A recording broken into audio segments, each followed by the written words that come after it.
Welcome to the very latest edition of the Premier View Tipperary GAA podcast.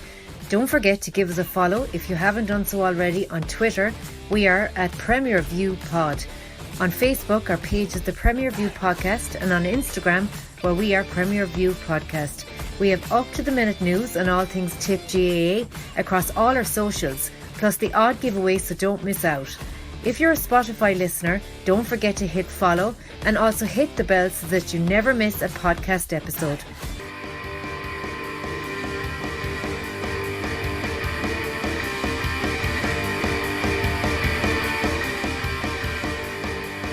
Hello and welcome to the Premier View podcast, episode number 104. We've a lot to chew on today with the epic Munster battle between Tipp and Cork ending in a draw that was predicted, just so may I say so, by our most earnest of presenters here on last week's podcast. So go back and listen if you don't believe me. Jamie, you were fired up for this one anyway in the crowd. The camera panned to you there. You were a man of passion there after Tipp's score. What do you make of it all? A good point or a bad point? I think a very good point, yeah. We had to do the sub lads on the 9s and 11s, which was on Saturday, so they got an education in hurling and in expletives. Yeah, I think a good point game. They could have easily lost it as well. So 3 points after 2 away games, you'd have to be happy enough. Absolutely. And, I suppose the scoring was great, but probably, the defence again, probably conceding 4 goals is a worry again. But you have to be happy scoring 219 again. Anyone major stand out for you? Sure, Alan Tynan, really. Like Alan, Dan, Noel, and Connor really kind of bossed midfield, I thought. Gerard O'Connor did well, took his goal very well. Mark Yo coming on to score 1-4 when he probably thought he might get 20 minutes. You know what I mean? He had a starring role in the end. I thought we did well. I know everyone's gone on about conceding 7 goals in 2 games. We scored 7 goals in 2 games as well. Nobody's mentioning that. There's plenty of positives as well. With a home game against Limerick and a home game against Waterford to come. You'd be hoping if we got 3 points out of 2 of those games, you'd be happy as well. You know what I mean? So absolutely. And Stephen, I suppose you're a man. I suppose you flagged up Tipperary's potential there and the difference in that a year makes and the impact of Liam Cahill. Your first impressions of this game now, we could say, as a new Tipperary. I suppose the county's buzzing. The demand for the Limerick game now, it's great to see. They're talking about stands being sold out and real demand for tickets, kind of 10 days, 11 days away from the game. Yeah, it was last Saturday was real definition of on a knife edge, wasn't it? It was ebbing and flowing, and as James said, we did concede the 4 goals, but there were times we looked very comfortable in what we were trying to do. Look, you concede the goals, and there is plenty of food for thought for the management team, but I'd always feel it's kind of easier to shore up a backline than it is to get your forward scoring. Like, scoring is very, very hard. We're doing it well. Like, we conceded 4 goals in the Munster Championship and we didn't get bet. A game we could have won. You're disappointed we didn't win, but also towards the end when you were just kind of thinking, blow it up, will you, to God, and it was exciting. And it's a real statement from this Tipperary team that after last year, they're undefeated in 2 games. And look, most of us could feel aggrieved coming away without the win, and I think that's a real positive from Tipperary. We have a lot to work on going forward, but we're on the right direction. We're on the right road anyway, and some of them lads really stood up the weekend. I think like Alan Tynan got man in the match with 4 points or something from play. He didn't go too well against Limerick, and that was the response. And you can't ask for more than that. That shows real character, real leadership, even though he's only in the infancy of his Tipperary career. Conor Stakelin there, he didn't get the start against Limerick. He came on, he did well. He got the start this week, and I thought he was sensational. I thought when he went off, we had a little bit of a lull for a few minutes after he went off because the work he just got through. And Seamus Kennedy then as well in a different position at half back. I thought they were just absolutely phenomenal. And we're definitely heading in the right direction. Like the first game, it wasn't an old first game, kick under new management. we're settling really into this new management, and we're settling into this Munster Championship big time. Yeah, and I should have said it actually. We're joined by a great panel tonight. So we've Jamie, two Seans, and Seán Flynn. Welcome to the podcast. And then we've Stephen and Colm. I'm going to come to you next as well. There, I suppose. Maybe for a dose of realism, in that you're a little bit concerned maybe of the way the Tip are finishing games, or having got caught close to the line twice now against Cork this year in 2023. Yeah, I suppose we spoke about it a little bit off air beforehand, and it's something that I think I said after the Munster League game against Cork earlier on in the year, and it just came into my head on Saturday night and a few times since, that this is the second time in a row we've had decent leads going down the straight against Cork, and we haven't been able to see the game out. So, I would just flag that amongst all the optimism and the delight and everything on the panel. I like to be honest with you, coming out of the game, I was disappointed. I would have taken a draw before the game. I certainly would have taken a draw after 5 minutes, considering the way we started. And I think a draw was probably a better result for us than it was for Cork. But I've said this before, lads. I just think when you're 5 or 6 points up, going down the straight, you need to be seen out the game. I just think you need to be seen out the game. And maybe if we could have won the ball, that high ball that was played in for the third goal for Cork, I think if we could have won that ball, and I know it's all ifs, buts and maybes, but I think if we could have won that ball, we probably would have won the game. And just not to hog this, like we've talked about all the things that went well for us. A lot of things actually went wrong for us on the night, and we were still the better team, I thought, throughout. Like Jason Ford, who'd be our marquee forward, got injured. Like there was steps for a goal there for Cork. I mix up the goals. Was it the second goal? Was it Robbie O'Flynn or somebody? Yeah, Robbie's second one. Yeah, Robbie O'Flynn. There was 9 or 10 steps there, Jamie, from what I could see. Like there was a blatant foul on Alan Tyne and he was tripped, not given, crucial time. Yeah, it should have been, another score. We'd some very bad wides. We'd frees missed, and you think if Jason Ford was on the field, maybe those frees would have went over. That again was a crucial time. 10 minutes to go. They looked to be on the ropes.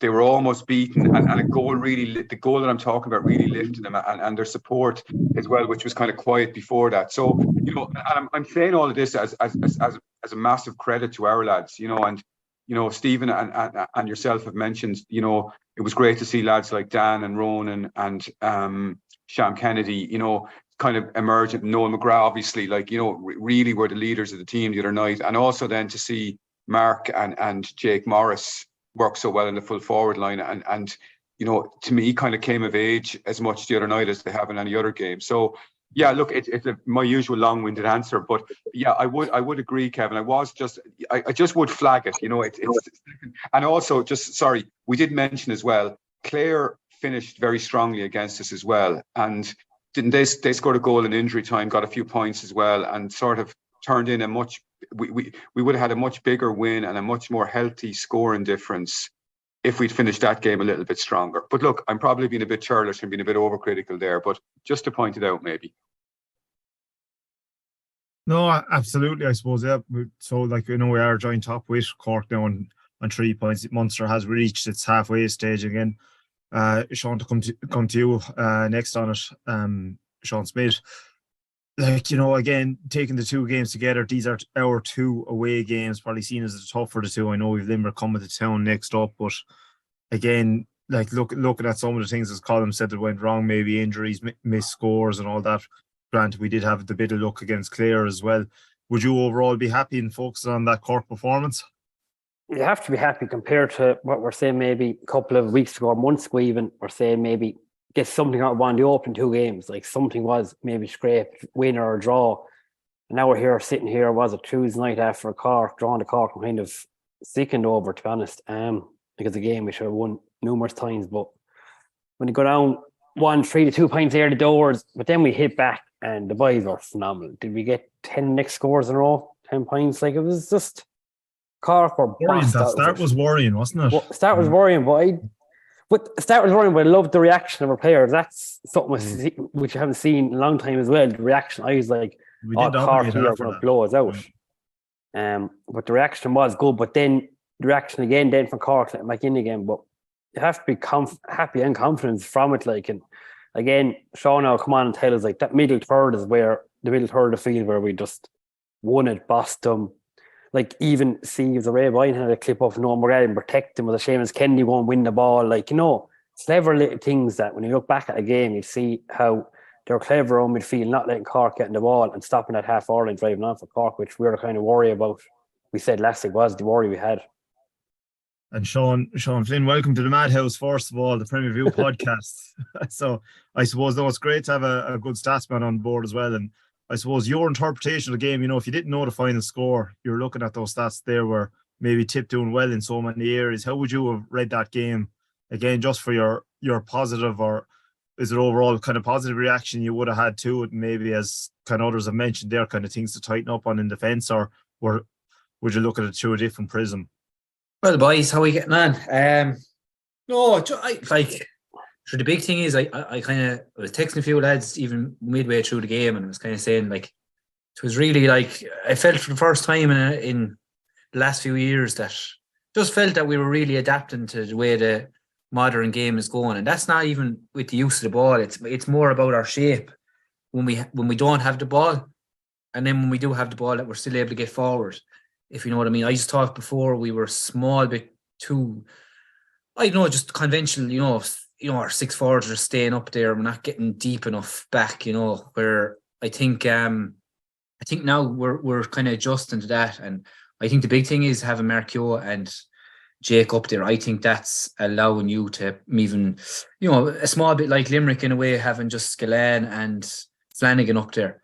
That's kind of allowing you to stretch teams now. You've 2 lads inside and with pace, and they're physical, and that's going to stretch teams. Teams are going to wonder now, do I hold a lad back, or do I push up on, say, Noel or whoever is there, the half forward line? So I think that's going to cause people a few more problems than, say, maybe, with all respect to having GAAGo and say Jake inside. I think if GAAGo was able to come out the field a bit and get on more ball, I think it would suit him too. But I think the big thing was, like, we turned over Cork 20 times inside that middle third, and we got 9 points off it, which was massive. Like, and Cork only turned us over for 3 points in the middle third. So, like, we did, as the lad said, we did really win and go after that. The only worry I would have is that we've conceded 319 off the opposition poke out, and that's a lot. And usually in Tipp, we actually score more off the opposition's poke out than we do off our own poke out. And that's more or less down to being organised, and not even organised, but I kind of haven't looked in too much detail yet, but I'm just wondering what's like the 2 goals last day came from short pokeouts, and it was just kind of breaking ball and not being switched on and breaking ball. Like, so small things like that. But it's something now I just coming up against Limerick now, it's going to be interesting, because we all know the Limerick pokeout kind of has been their go-to. So it'd be interesting to see what we do. If we give it up and let Nash and these lads, pick out those balls into the middle, we'll be under pressure. If we open up the 2 wings like we did against Clare, we're going to be under pressure. So they're a couple of the big things, really. I suppose the real positive then was, like, I think Jake and Marcio were involved in nearly half our shots. I think they were involved in, we had 42 shots in the game, and I think the 2 boys were involved in, what was it again? Just look here now. I think, out of 42 shots, the 2 boys were involved in 18. Like, so that'll just tell you, especially considering Keogh only came on after 15, 16 minutes. Yeah, so it just shows you, like, and I think for Mark, I'd say playing against Cork, he went to college down there, he knows a lot of them lads, and he'd know their weaknesses, or I don't think he'd fear them the same way he'd fear lads. He's played with them, he's trained with them. He knows that if he gets the right ball and he goes out there and he just gives it everything, I think he knows he'd be able to take a lot of those Cork boys. Seán, you studied the stats, the data. With the way modern hurling's gone now, possession, keeper to a back to the half back, and deliver the right ball there. Is there any room then, like, let's say that's Limerick's strength, that's where their launch pad comes from? Would you think there'd be any room for pushing up, like, maybe not so much touch tight on the cornerback, fullback, etc., but touch tight in the half back line, give the full back line maybe 2 or 3 yards, tempt him into it. But ultimately forcing the keeper down the field and make it a 50-50 ball if you can. Do you think there's any room left for that in the modern game? Because Limerick are excellent at working the ball out the field. And as I said, we conceded an awful lot on allowing Cork have possession and working out the field. Do you think there's any room for pushing them up, forcing them along? And we've a half back line there of Seamus Kennedy, Ronan Marr and Brian O'Mara, big strong men in the air as well. Do you think there's a way you could kind of like nearly force a keeper into hitting it down on top of their big men? Yeah, and I've said this like in training teams myself.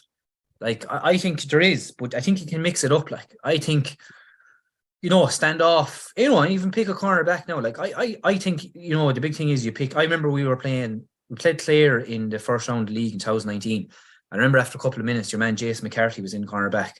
I remember talking to the lads and saying, "Jeez, lads, if you leave, let Jason McCarthy have the ball all day. Let him have it. We push up on the rest." And Jason McCarthy came out 3 times and he overcarried it. Another couple of times he gave the ball away. So like the big thing is, number one, you could nominate a corner back and let him have it. And if he wants to go back to the keeper, then fair enough. But I think you just mix it up. I think sometimes let them have it, let them get the head up, squeeze the middle then. Other times then, you just full court press and let your half back line deal with it and let your wing forwards get underneath and midfielders. But like that's where Limerick have killed us in the past. Like, geez, I remember the 2019 Munster final. Sure, I think we lost. I think we could have hit nearly 29 long puckouts and we lost a break on 24 of them. Like, yeah. So be versatile in your defensive structure when you're defending a puck out. Yeah, like Limerick. Mix it up, exactly. And that's what Limerick do. Like, so they'll fucking, they'll think you have room, and then next thing they're on you. And then when you go along, then next thing you have O'Donoghue and say O'Donoghue, Keane Lynch and O'Donovan right underneath that sort of underneath the landing area. So I think you just need to be unpredictable. I don't know what you think. Yeah, sorry. I think, Sean, just to pick up on one or 2 points there, like for me, the concerns are mostly defensive after the other night.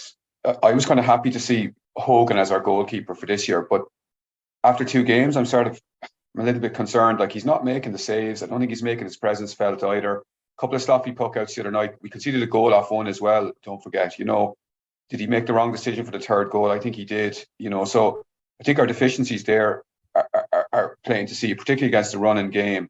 And we'll have to face up to it and protect it with a sweeper maybe, because Limerick could take us for a few goals otherwise.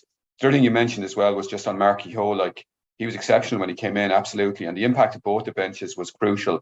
Cork probably got a little bit more out of theirs. They brought on Kingston, Tim O'Mahony and Lahan, if I'm not mistaken.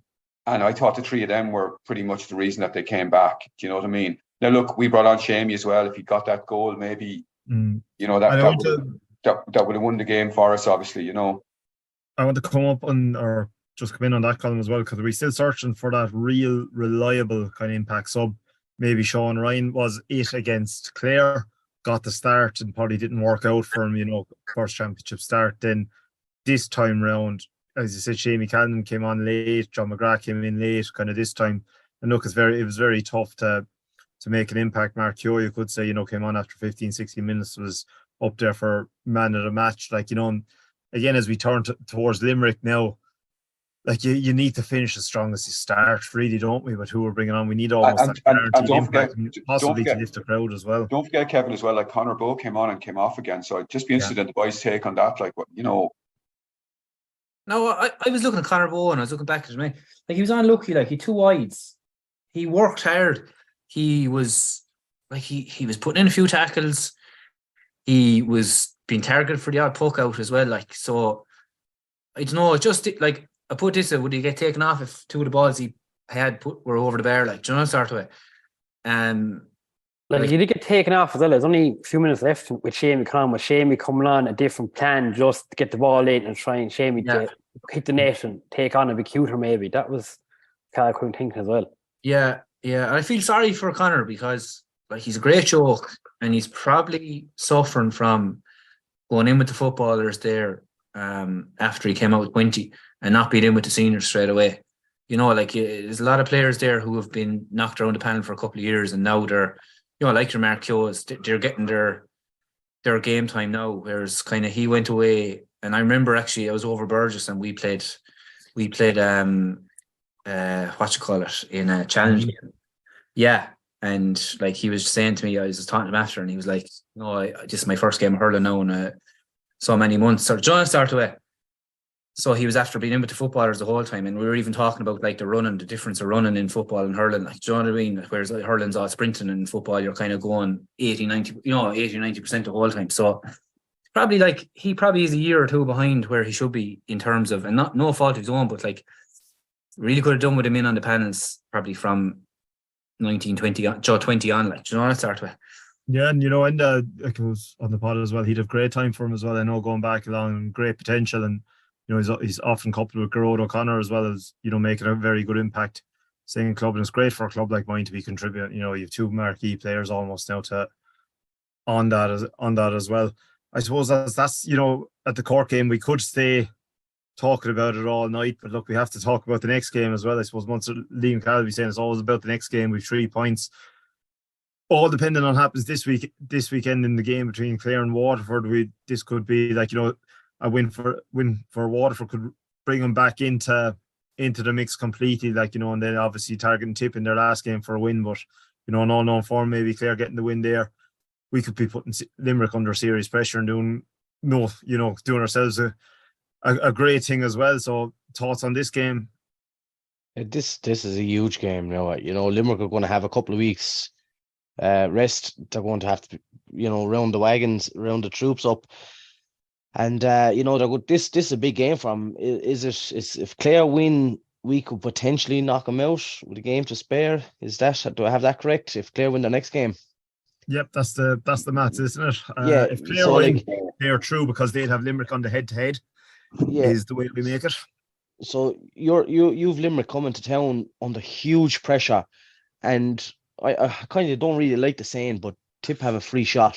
They do have Waterford coming to town the following game after that, but there's no pressure on Tipp, only the pressure they put on themselves and the management team, which is good pressure. We see how all the lads are reacting.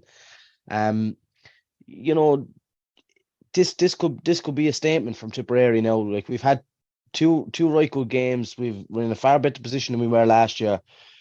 I won't say talk like we're back, but we're back in the mix. We're real contenders to get out of Munster, and we could you be thinking Liam Calvi going into this game now, lads. Let's lay down a marker here. We faded the last 10 minutes the last day. Look, we conceded goals late on against Cork. Even one of the goals, lads, Ronan Marsh scuttled the sideline ball. I wouldn't think he'd ever scuttled a sideline ball in his life, and they went straight down the middle and scored a goal. It's just a little bit unlucky. That's all that was, and typical usual standard Ronan Marr, that's gone 100 yards up the field and there's no goal, so look, sometimes you get the break, sometimes you don't, but I think we'll have this weekend off, and next week then we're out. I'd like to think our lads are going to lay down the law here now at the weekend, similar to the last day. Get in, start her out if you have to, but we're here to win, and we want to make a statement in this Limerick game. You think there as well, just on the Cork getting the goal, was like one that was like, should we just pull them down, maybe fouling? Did we go for the foul? That's probably why you overcarried the ball. It was a Robbie, because we tried to actually put off balance and you stay going through. Like Limerick looking at now, and Limerick can run and score goals if they get it. Like, there's kind of a worry there if they can get the overlap again and feed lads inside. Are you going to go to the man and leave a free man inside like we did against Cork, or will you just try and hold the man and not run towards Limerick and Clare running at you? Like, it's kind of a strange one to look back on. It is. I think we do need to kind of try and engage, get the first tackle in early before lads get a head of steam up. It's one of the things that struck me in the Cork goals, that there was no one, either hand in just to slow them up and stuff, not getting the bit of momentum. If you leave it too late, you're into black card territory and all the rest of it. Be my own take on that. But yeah, I'm sure that they'll be looking away to kind of maybe be a bit more cynical. I mean, all good teams do it, don't they? So I'm sure they'll learn a bit from that. Yeah, we're probably a little bit too honest in that first phase of the opposition attack. we could be a little bit more cynical, but we could. I think there was a couple of times where Cork were running through, and we went to give, I call it a fair shoulder. Whereas on Alan Tynan at the other end, when he was running through, he was tripped up straight. Now it should have been a free. The referee missed it, but it's something we need to look at, because we knew Cork were going to run at us. So when that ball was picked up on the 65, that's where the tackle goes in. And if you have to go borderline a foul, I'd rather give away a point from a 65 than a goal from a fella running down the middle. You have to be a little bit Hell's Kitchen-esque, even though it's not at the edge of the square. It has to be out the field. You start running at us, boys, and we're going to put you on your hole kind of an attitude. Probably being a bit too nice in giving the fair shoulder. Just put them down and go from there then. Jamie, I suppose come to you next. In particular, kind of like really getting your appetite kind of flowing now for this Limerick game. What do you see as the major battles? Sure, it's going to be the middle third again. It's going to be like, well, I don't know when these lads are going to have to be stopped, and Cian Lynch seems to be struggling for form a little bit. I don't know, will he make the next day out? Seán Flynn is out. Gearóid Hegarty is there. The whole country is waiting for him to get sent off again. Kyle Hayes again rampaging forward, and Diarmaid Byrnes. I think you need to close down Diarmaid Byrnes and stop him shooting from distance. Limerick will happily take points all day. They won't necessarily hunt goals like Cork will, and they will punish from distance like we. So the middle third is going to be huge again. Conor, Alan Tynan and Seamus Kennedy, they're all going to have to work their socks off again. Yeah, I'd say they're going to go Kyle Hayes centre forward. That's they're like, that's been a struggle. Like they're not scoring off their puck out like they were. They're not stretching teams like they were. And like, if you look at last day against Clare, like Kyle Hayes had no shot from play. Go back to the All-Ireland final against Kilkenny. He scored 4 points in play, assisted 3 scores. There was 11 puck outs hitting him. He won 7. Limerick won 7 off him. Like, there's nobody else doing that for him. And I just think, they need him back 11, and they have to trust Dan. Well, not to trust, but they have to put Dan 6 probably, or whoever. If Hannon's injured, they have to put, Mike Casey in there, Colin Coughlin. They have to put in these lads now, because I think they have to go with Hayes, because he's killed us in the past. Like, do you know what I mean?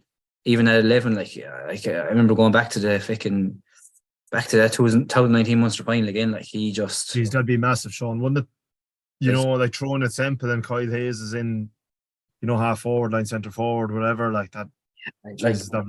And nobody's American. Like, you have to mark him as a unit, but the problem is, people have done that, and next thing you know, Tom and Gearóid Hegarty at the end of the game have 8 or 9 points from play. John started with. Yeah. Would you put like Seamus Kennedy on him then, or just play her centre back to stand on him? And then you're taking Seamus out of the game, which Seamus has been a great attacking thing for us. He's 3 or 4 points a game, wasn't it? 3 points. 3 points. It's a tough one. I think they have to do it now, but I don't know, will they? But I just looking at them, he's the one lad that can get the ball at 60 yards out, and he's still going with it come the D. Do you know what I mean? And having a player like that is worth anything. That's Sean. That's where your cynical fouls need to come in then. Yeah. If he's picked the ball up there, he can't. If he's allowed to hit the steam, he's too hard to stop. So you either stop him getting the ball, or you foul him when he gets the ball, and that's it. And it's a different man fouling him every time, if that's what it comes to. You know what I mean? He can't be allowed to dictate play from centre forward. Like, that's just madness. Yeah. There's a big loss to their backline too. Like, and it kind of smells like panic stations if they're doing that already. Yeah. Great Limerick team. So yeah. Let's wait and see. I just think. Sorry. Yeah, far away. I just think they need to get back to that All-Ireland final winning team that they had last year. With that half-hour line and insight like that. They did fairly well last year in that final. Like that half-hour line. Your half-hour line is everything now, really, isn't it, in the game? Mm-hmm. Would you think, Sean, there's a little bit of mental fatigue in there? Like, they're on the road now a long time, and there's a lot of talk about Limerick having the strength and depth and massive panels, but it's mostly the same players that made the breakthrough. There's one thing being the champ, but trying to stay there on top. You have to be flawless every game, because every other team is coming for you. Cian Lynch not quite firing on all cylinders. Now they could come out in 2 weeks' time. They could, they could be brilliant. But Seán Flynn is out. Hannon, Injury, bit of an injury. A bit of a question mark over him. Is there a little bit of a fatigue set in mentally? Don't know. Any teams back in the day. I remember back. I'll give you another example. I remember Seamus back in 2019 again. Remember Seamus Scanlon, and he had a tough old league, and he wasn't playing. People were giving out about him, taking frees or whatever. Do you remember that, D? Yeah. And I remember just he was just listening to the lads talking and stuff, and they had complete trust in him, And it was even a couple of weeks they were like, he'll come good come championship. And 5 minutes into the Cork game, he hung up in the net, and he went on and scored a goal in every game that season. Yeah. And I think yourselves as when you're involved with teams, you build up a trust in players, and you just, even when they lose a game like that against Clare, like you still have trust in the team. And I don't know, is it fatigue? Maybe they did need to lose a game and just realise where they are and what they've done and what can be taken off them. John started with, but yeah. I still think they're like this couple little changes to their team, and I think they could get back motoring again. The last two games, like they won the first game against Waterford with nearly for 30 minutes, they had only 14 men. The last day they didn't fire at all. They're fired, and they still only lost by a point. Like they're not getting destroyed. Like they're still in games. So I think they're going to come back. I think there'll be a kick in them.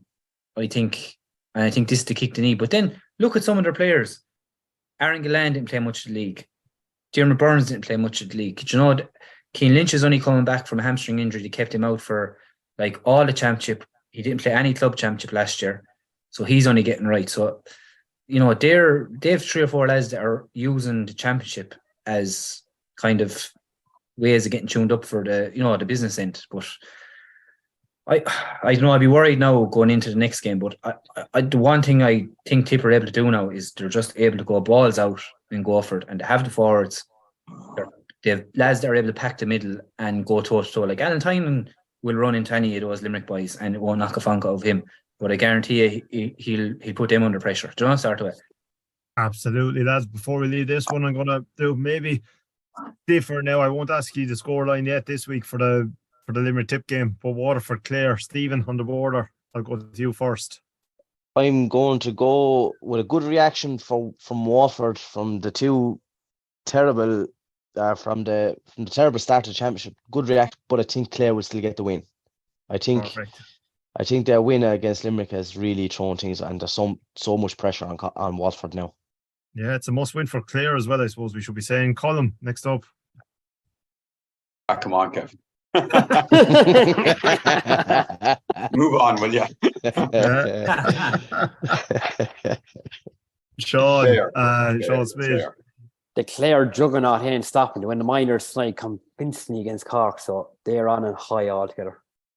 Jamie, something different for us. No, clean sweep for Clare this week, I think, in Thurles. 3 for 3. Yeah, and Sean? Yeah, I can't see Waterford are so all over the place against Cork. Jesus Christ, if they do that, it'll be a miracle, I think.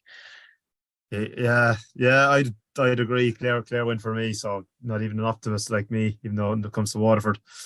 Probably, but it really suit Tipp playing a Waterford that are planning their J1s, I suppose, in a couple of weeks' time, whatever happens against Limerick. Right, lads, and Tipp, unfortunately, mentioned at the Banner County, we bowed out last night against Clare in the Munster semi-final, the under-20. Brendan Cummins' team there. It was a kind of nip and tuck. Probably a lot of wides kind of drained a bit of life out of this game. Stephen, you were up at it there. Disappointing loss for Tipp. Yeah, very disappointing and frustrating. Like the boys around the field are giving it their all, but I think from the supporters' point of view, when you're watching it, there's no proper game plan. I call it a proper game plan because it seemed the game plan last night was Rose head that ball as far as you can and hope for the best. That's what it looked like. And maybe I'm being harsh on management, I don't know, but I'm going to say it anyway. It was like as if those lads were given jerseys and told, just go out and hurl. There was no structure to it. There was no style to it. There was no variation. I think, I could be wrong, we might have had probably one or two short puck outs to work down the field. Everything else was just, and unfortunately, the keeper didn't have the best of long puck out, so you couldn't say it was a huge advantage either. In the second half, like, in saying that now, there was a spells there where we did look like we were a better team in the first half at times, and I think for poor Clare wides, they probably should have been ahead a little bit earlier in the game, but there were times we looked very, very threatening, but it was kind of off the cuff hurling. It was instinct, whereas Clare had a pattern, they had a design, they had something that were worked on, and that will, if that's executed better than just hurling on instinct, they'll come out on top. In the second half, now it's probably a bit of Tipperary arrogance, but I hate when Tipperary teams initiate and go with a sweeper. We did more than that. We played Davy Fitzgerald type hurling. We had two lads inside the 14, and everyone else was outside the 60, and it was putrid, and it wasn't fair on the players, it was just a really disappointing, and I do feel sorry for the players because they're the ones out there in front of a good crowd, and it was really poor to look at. And look, I suppose from the players' point of view, some of the skill set could have been a little bit better. What gave me a lot of ire last night was we've this habit of getting the ball into a hand, and rather than taking them 4 big steps to get out of trouble, we're putting the ball in our hand and we're turning straight into a Clare man. We're not powering our way out. It's grab the ball, turn into a Clare man. And the other thing that really annoyed me, and it's probably something to do with this hand pass epidemic that we're going through. Our lads, when they're given a short pass, maybe 5 or 6 yards, the ball's in the left hand and they're flicking it with their hurley. It's why that's allowed to go on in training by the management. I can't understand it, because it's absolutely terrible. You have no control over the ball. There's more accuracy in a hand pass. There's more quick. A hand pass is quicker, and it just looked a poorly coached team to me. And and management might have a problem with that, but that's how I felt about watching that game last night. I think Stephen, just to back up what you're saying, and I might as well say it here because I've been saying it to anyone I've met today. I had reservations about this management team when they were appointed 2 years ago. I had reservations about them last year when I saw them play, and I had big reservations about them this year. You had reservations 2 or 3 weeks ago as well. I did. If you remember, I did, Kevin. I was at the Waterford game, actually, and I think I said it on here that even though we won by 10 or 11 points, it was a game with 5 minutes to go that we were only winning by a couple of points, and Waterford were diabolical on the night. I didn't see anything that night that filled me with any confidence. I don't know if you remember the first game against Cork as well. Cork destroyed us, right? We had this obsession right from the start of the competition about trying to play the ball, as Stephen said there, out through the lines all the time. And we weren't a big physical side. We just weren't able to do it. Then we had the sweeper last night playing inside in our full back line, which was absolutely ridiculous as well, I thought. We looked tactically completely inept. We got physically horsed out of it. We fumbled the ball. We missed frees. Our general hurling skills looked poor. And I'm going to say something as well that I know I'll get abused about tomorrow as well. But to me, it just wasn't the Tipperary way. It just didn't look like a Tipperary team. So I was very disappointed with that. The only thing I would say is, look, the lads know better than me about this. We might get a couple of players from it to get onto the senior team eventually. I'd be thinking maybe young Stakelum, who Jamie and Sean obviously know a lot more than I would. Your man Keneally as well. Leamy and McGarry from your own club. Kevin, they would be the ones that I'd be looking at. Eddie Ryan looks a decent lad as well, but maybe a size would go against him. Maybe Sean and Jamie would have the two Seans and Jamie would have more of a note on some of those lads. Tracked up to as well, and to be salvaged from the year, you think, or would you agree with kind of the points that were being made there? Yeah, I was very, very impressed with Eddie Ryan.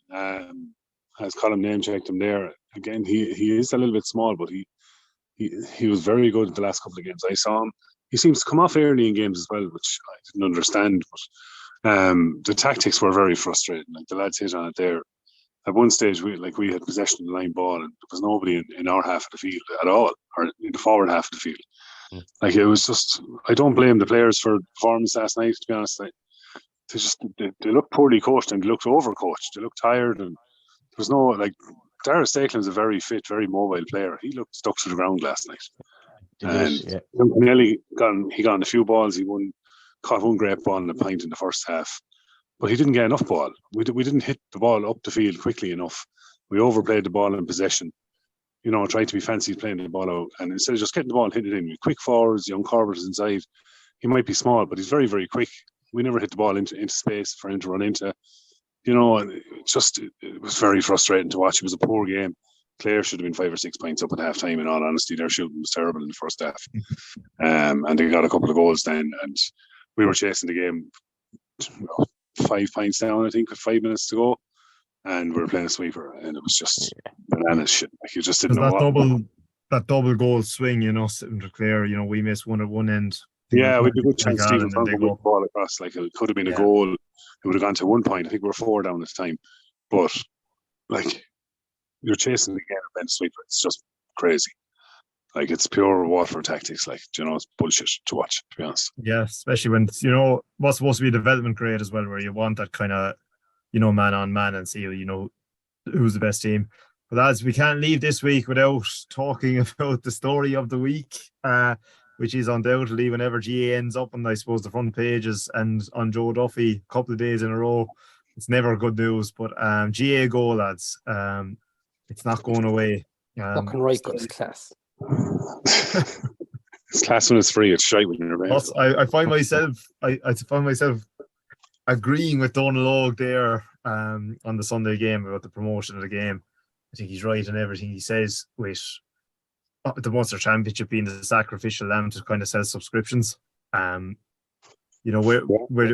any thoughts on this one? It goes down to scheduling, Kevin. Like, if it's so compact that provincial final draw is going to be on telly, so that means then the Saturday games, which draws and Sky, will have to go GAAGo. It's just the way it's coming out there though on today, even that, like, that the GA can grant RT permission to show those games if they want.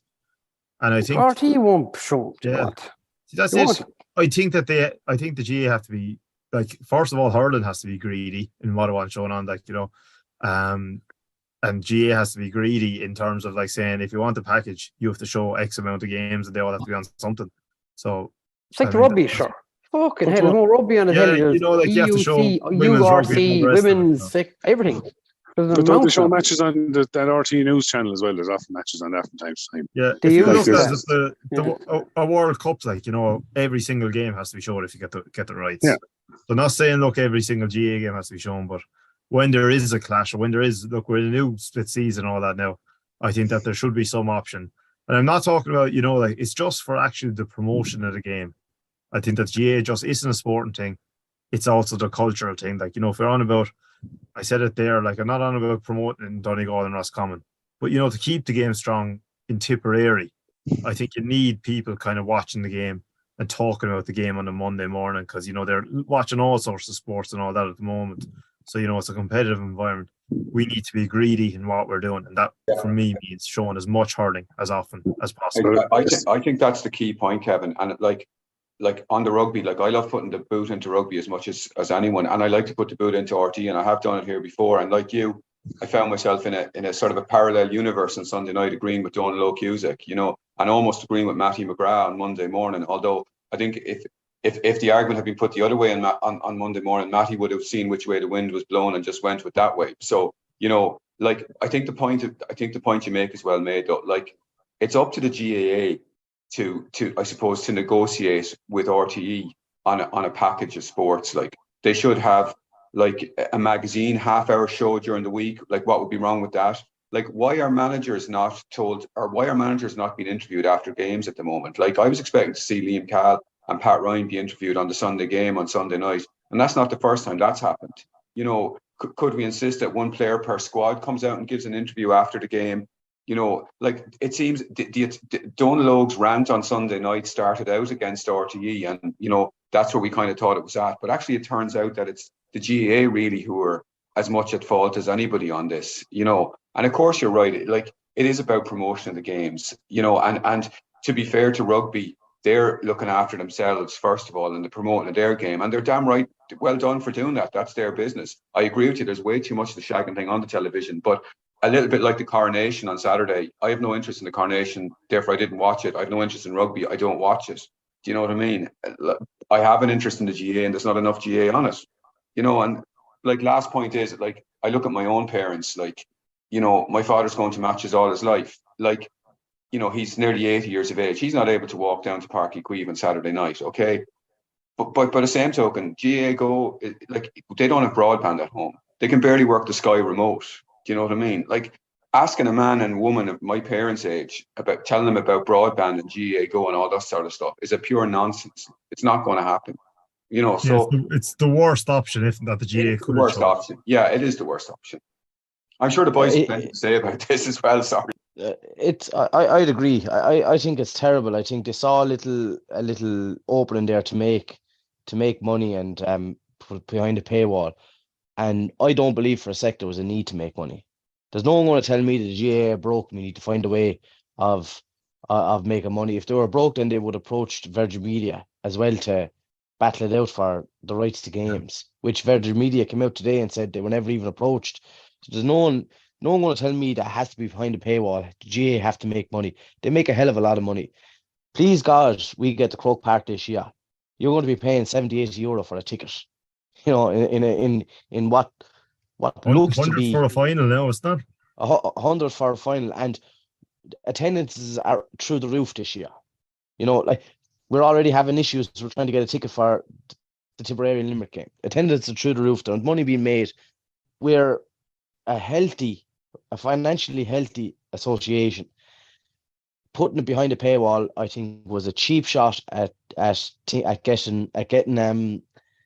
getting money. And if they were to go down the paywall route, they should have went down to football with mostly football.